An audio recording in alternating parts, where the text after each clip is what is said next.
it's interesting stuff, especially when performing. It helps Yeah. get your mind right. Yeah, no, it's cool. It just seems Yeah, like he seems like a great guy to, have yeah. around is a, somebody positive that you can bounce stuff off of, like you were Mhm. saying, and just to have, I've learned, just in throughout my life how important it is to have those people that are, giving you that positive energy and kind of filling you up Yeah, and pushing you along rather than kind of depleting you or telling you, Yeah. oh, this isn't going to work or that's stupid or why are you doing Yeah, this they're or you like a need to be net doing positive that. impact on you just by Yeah. being around them. Yeah, and I Yeah. think it's cool that it seems like just but through what you've been doing, just all these people that you've attracted in doing it. yeah, definitely. Yeah, definitely. There's that. It's I think it's fake, or if it's not fake, it's just misattributed. But that it's an African proverb, which is if you want to go fast, go alone. If you want to go far, go together.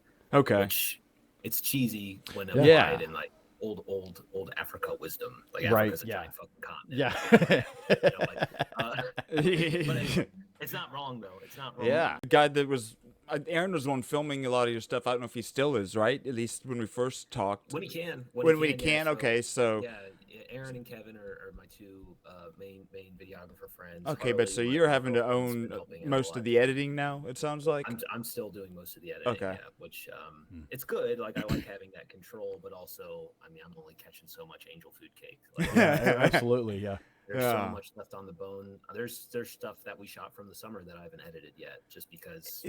Yeah. It's a Yeah, and because that, you got to fit it in between doing new stuff and also being creative and trying to fit your writing in yeah. and being Michael Job. Sawan Yeah, amongst right. being Yeah. Yeah. Softmax. Well, with the editing side, I'm curious. Have you messed much with any of I guess the different AI kind of based services or platforms? Just because I know just for some of our just short, just Yeah. 30, 90-second whatever clips, Yeah. just to churn out a bunch. Just there's things that we'll do intentionally, but just to kind of have an easy flow of stuff just because the time it would take to actually do. I didn't know if you've kind of dabbled with, any of the AI stuff out there or much at all. That's Then I've really just come to embrace and looking at it simply as a tool. Like it's literally just a tool to really help me help us maximize what we want to do and create. And so just and not leaning on it to be like, hey, tell us what to do, tell us what to talk about, tell us, not like that, but more like we want to do these things, how can we do them better? right. And just in that leaning, but it's just looking at it as a Sure. tool. Yeah. Right. Yeah, that's a good way to put it the way he did. So I'll look at which one are you using? So and I've only really messed with the Opus clip for, just kind of OPUS clip, just for, you can do, give it a link to one of your YouTube videos, and you can click templates, and you can select the duration of time, up to 60 seconds, up to this at the aspect ratio, and just select all these different options, and then it'll generate like 30 different or so different clips. And then you can even have it schedule them to auto post to your social platforms.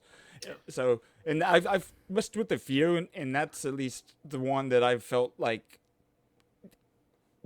has been the best, easiest to use, and actually kind of output, in line with what I wanted. Because there's a bunch of different, and there's just gonna be more and more. A whole other side of it that's that with But you see having how an cheap actual it is, editor. to where it's like, oh, $30, I could do both. It's freaking cheap. Yeah, right. Yeah.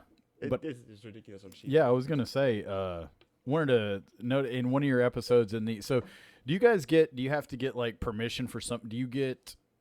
I know you're being invited places. The places you're not invited, or did you have to check with getting any kind of a permit with the city to be able to go out and shoot places or anything like that, or that's not how? We're stealing shots constantly. We're guerrilla. Yeah, because I was gonna say it's like I'm wondering like Yeah. with the cemetery, like I saw y'all in the cemetery, like So that was in Cincinnati. So that cemetery is also a public park. okay, So Interesting. So that was nice because there's a very nice park in Cincinnati called Spring Grove, which is very picturesque. And that's ideally where we would have been, but to get permission to be in, we would have had to have gotten permission. It's a very popular, well-kept place. Okay. So instead, we went to this Pioneer Cemetery, which is now a Hamilton County park. And actually Bojangles, BJ, he brought this up with me like a few days before we went and shot. He said, "Don't we need a permit to like be in there?" Are you sure? It's like, why are you bringing this up now? It's funny. The guy that was ready to burn your book up was like, "Dude, don't we need a permit?" Yeah. I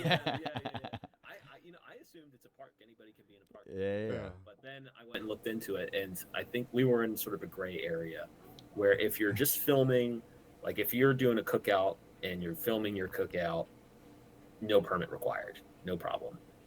If you're doing like a full-fledged Hollywood production with a crew, and if it's going to be disruptive in the park, if like other people aren't going to be able to use the park, then you have to pay. Okay. Well, we weren't a full-fledged Hollywood crew, and we weren't really disruptive. We were there for about an hour. So I just erred on the side of ask for forgiveness rather than permission. Yeah. And just went for it.